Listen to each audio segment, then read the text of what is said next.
Hey, what is up, everybody? Welcome to this chill Saturday live stream. I'm testing a new setup out, so not quite sure how this is going to go. I figured I would just go live and test how things go, but I do want to talk about AI today. So appreciate everyone that's here right now. And if you don't know who I am, my name is Mario, and I am going to be going live, doing more videos here on the channels, just talking about crypto, talking about AI, talking a lot about the technology stuff that I'm super into. And so you may know me from the 3T Warrior Academy, where I've been doing crypto there for a very long time. But I'm super into technology. I'm super into AI. I've been leveraging the heck out of AI over the last couple of years. And so I want to start sharing some of that knowledge. I want to start just talking about how you can use AI on your everyday, whether it's personal, business, and just using it to make your life better. You know, use it in a way where you can take those repetitive tasks and automate them. Have AI do that so that then you can do the stuff that matters. Save you those 10 hours a week, those 15 hours a week, so that then you can give that to your children, give that to your family, give that to maybe a side job or a side project that you want to work on.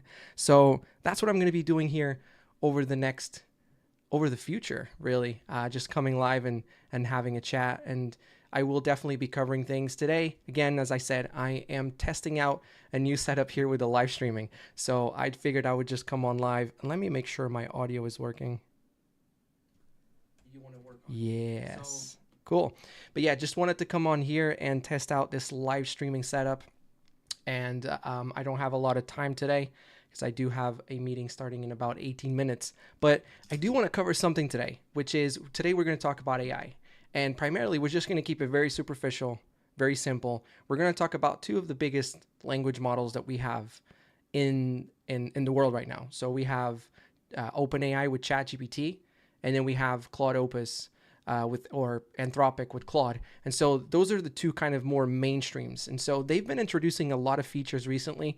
ChatGPT, OpenAI, they launched a brand new model, 5.5, and then Claude has 4.7, Opus 4.7. So we're just going to be going over kind of what's new, what is the main differences, what is ChatGPT doing, what is Claude doing. Without further ado, let me share my screen here, and let's go over OpenAI first. So ChatGPT 5.5.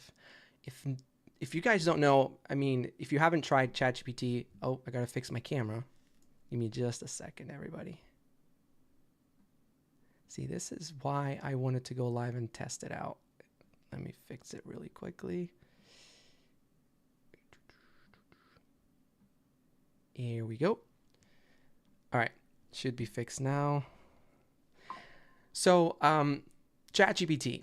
Most people are familiar with ChatGPT, and that's kind of like the number one AI that most people are using nowadays.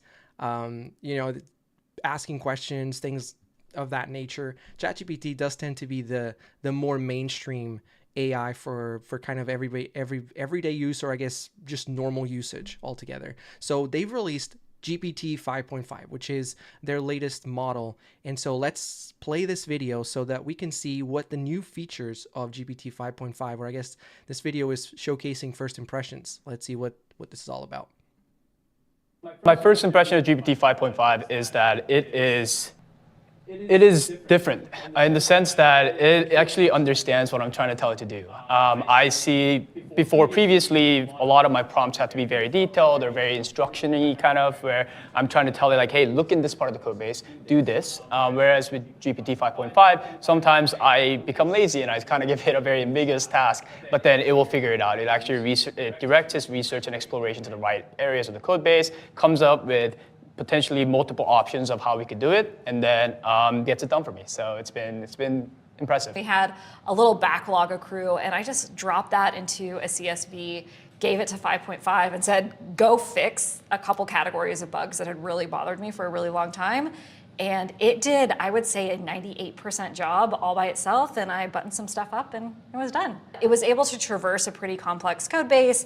It was doing the grouping and the architecture of the solutions in a way that I didn't feel like I had to babysit as much. And I saw the alerts on bugs that had really kind of bothered us for a really long time, but were hard to hunt down, totally go away. It's been incredible using GPT 5.5. I did not expect the tidal wave of pull requests and changes coming in as a result of engineers having so much intelligence at their fingertips. My first impression of GPT 5.5. So awesome. Yeah, that's GPT 5.5. Honestly, for me, what I've noticed is that the technical reasoning of what it's capable to do is pretty substantially better versus the previous model, versus the 5.4. So yeah, I've been using it over the past couple of days. I am running something really cool that a lot of people who are into AI, I'm sure you guys have heard about it and probably playing around with it too. So OpenClaw, that is an agentic tool that you can install on a computer that basically allows for that tool to take complete control over your computer, do tasks, do things as if you were using the computer. So the best language model as far as like the architecture goes of the OpenClaw is the Claude Opus 4.7. That is the best one, but for those of you that, again, might be aware and know about OpenClaw, there's just a lot of friction going on between OpenClaw and or I guess Anthropic, just Anthropic in general, wanting users to leverage Anthropic for OpenClaw. And so, yeah, so people are shifting over to ChatGPT or to the GPT models because you can OAuth it and therefore use your subscription, and just becomes a lot cheaper than running APIs. But the problem was 5.4, when people shifted over to 5.4, it was just really bad at that architectural level and getting your OpenClaw to actually do things and fix stuff. And so with 5.5, it has been significantly better. Finally, my OpenClaw is somewhat functional again. I did apply a little trick to make my OpenClaw kind of work better, which I'll probably share in a future video. And so every time I needed to do any kind of orchestration in the back end, I would just use this trick, and then I would just use my 5.4 for conversational and getting it to do tasks and all that stuff. But 5.5 has been definitely a dramatic improvement. So super excited about that. I have been using as well some of the image stuff that OpenAI released, and honestly, image generation has become so much better as well. Just the capabilities that these AIs are having from doing things like complex reasoning, as you heard from the video, just giving it a spreadsheet and saying, I'm trying to do all this stuff. I actually did something like that very recently for the 3-2 Academy, where we had 3 sources of information, and we needed to compare the 3 sources of information to see where things were missing, the disconnect basically between each source. And so instead of me having to audit that manually, or the team potentially having to audit that manually, I grabbed the CSV files from the three sources, I gave it to ChatGPT and I said, listen, I'm dealing with this three sources. I need to figure out, and by the way, this is my main source. This is where I want the data to kind of be true at. This is my source of truth. I need you to look at the other sources and see what is missing and where we need to fix things.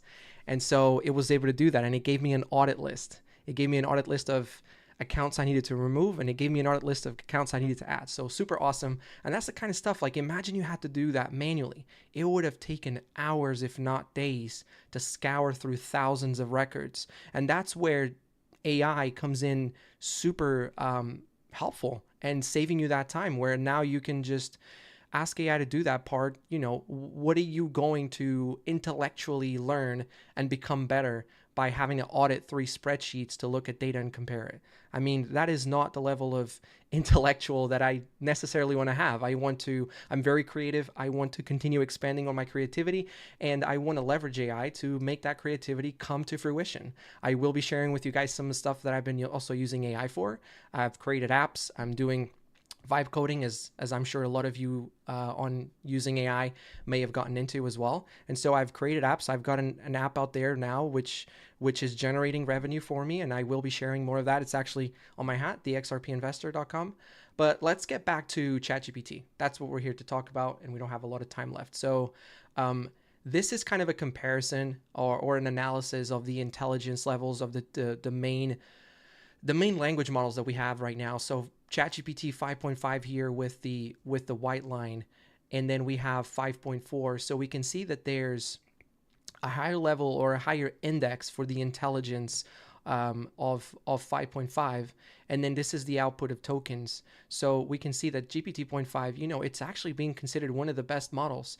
Again, at some more of the technical stuff, and especially development and coding, Claude Opus 4.7 does still seem to have the edge, but honestly, for everyday use, GPT is doing a tremendously good job.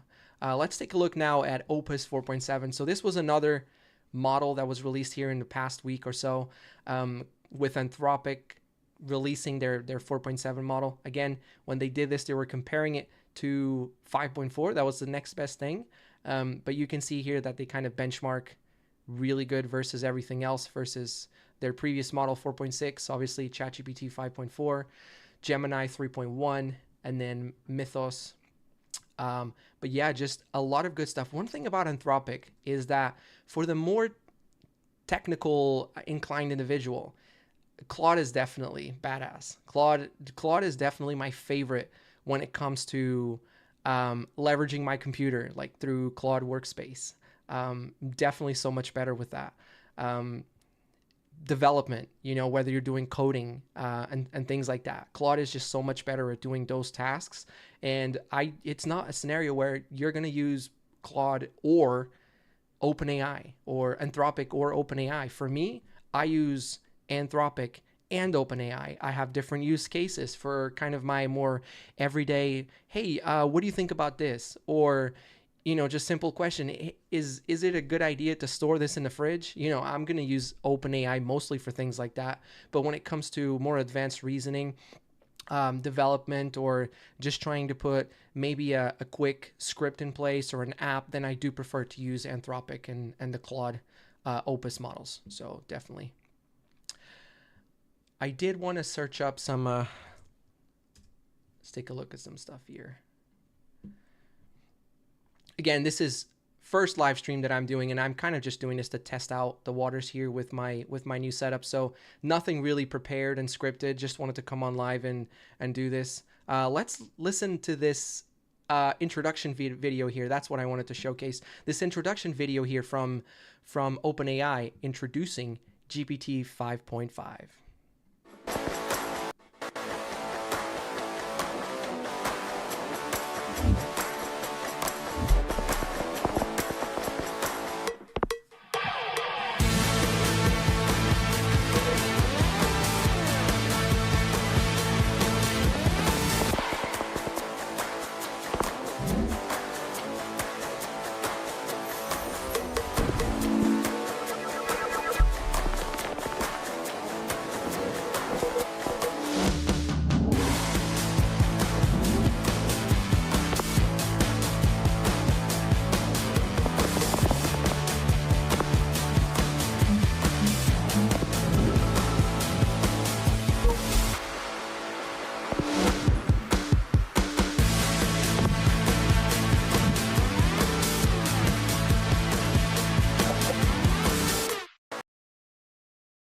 Yep, really cool stuff from OpenAI. These models are just awesome. The stuff that you can do with them to make your everyday tasks just so much better.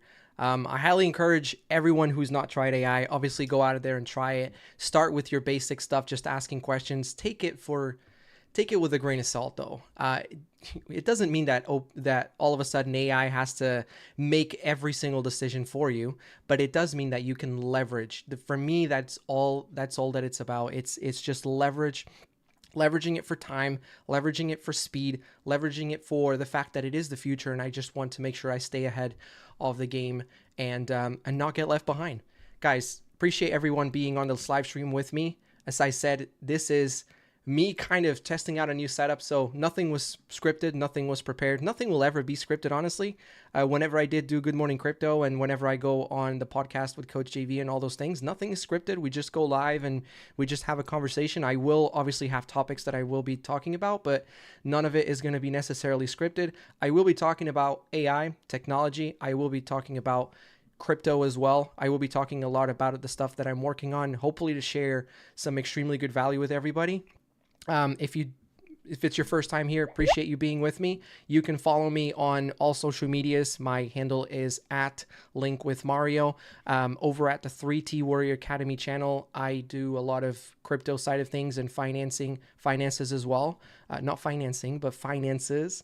Being an educator there with the community. So shout out to the 3T Warrior team and just appreciate everyone being here. And I will be back at some point. I will create sort of a schedule of live streams and or videos, and I'll be back. Appreciate everyone that was with us. Have an amazing day.